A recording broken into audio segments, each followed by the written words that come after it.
Hello YouTube, welcome to the how-to series. Today I would be talking about just clay, but it's kind of short, it's not much to talk about. So I'm going to be covering clay, endstone, glass, and wood. Yes.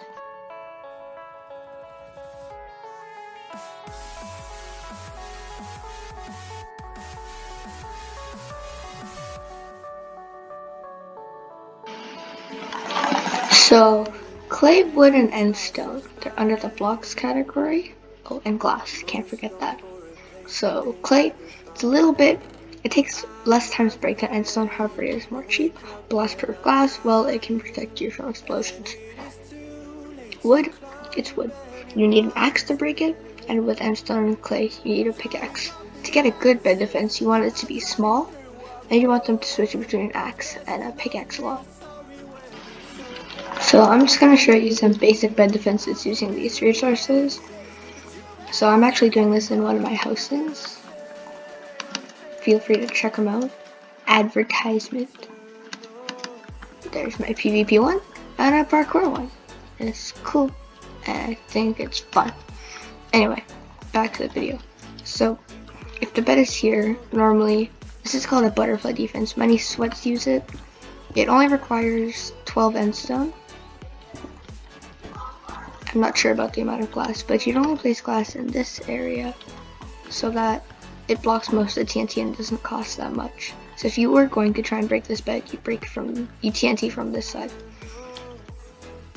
People also finish off the bed defense with either wood, another layer of clay, endstone, or wool.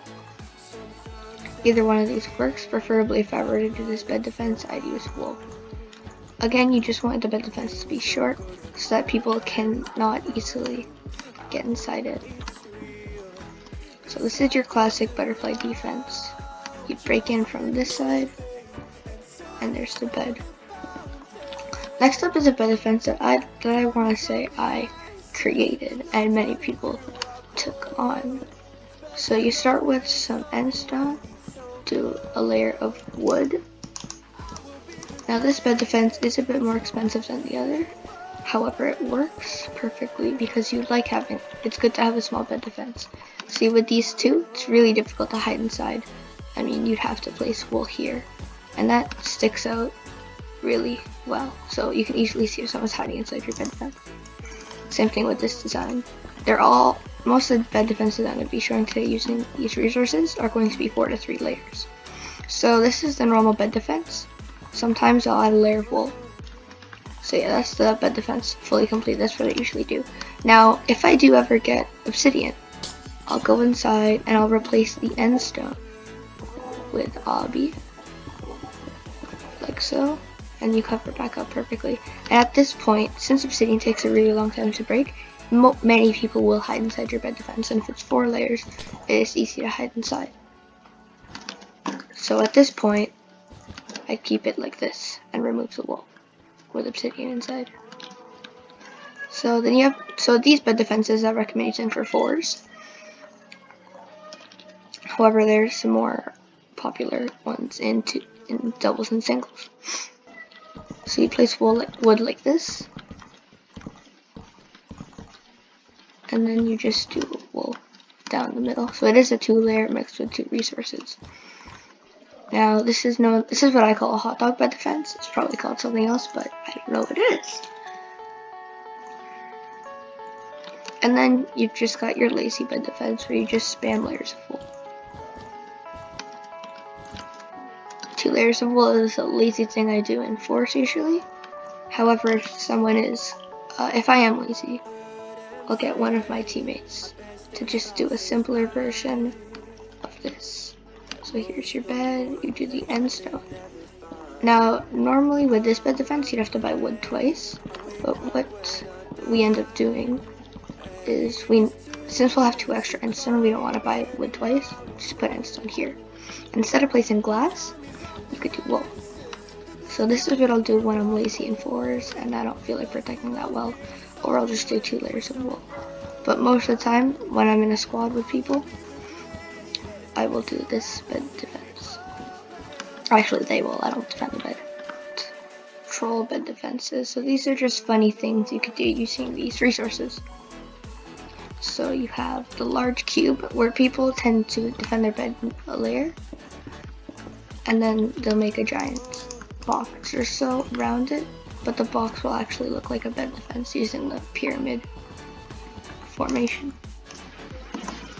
So this is what it would look like, and then you'd have a hole near the entrance of your base that just leads inside, and you should be able to walk around in it.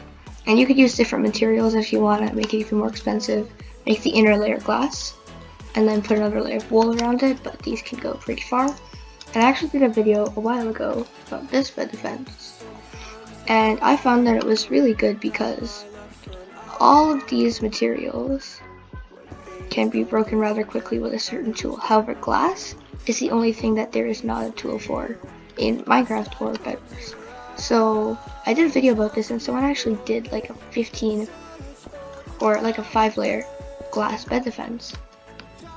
And so what I found so great about this bed defense is that no matter where you were, because the problem with these big bed defenses is that A, people can hide inside, but B, if you do notice someone's there, it takes a while to get on top of your bed defense, look where they are. With this one, you could see through the whole thing, and you could easily tell if someone's just sitting there hiding in your bed. And it does take a decent period of time to break. And mix this with a miner fatigue trap, it's very nice. But again, I don't recommend using this because it's very expensive, and I'm not 100% sure it will work. Because when I filmed that video, I was pretty bad at the game. Right, now.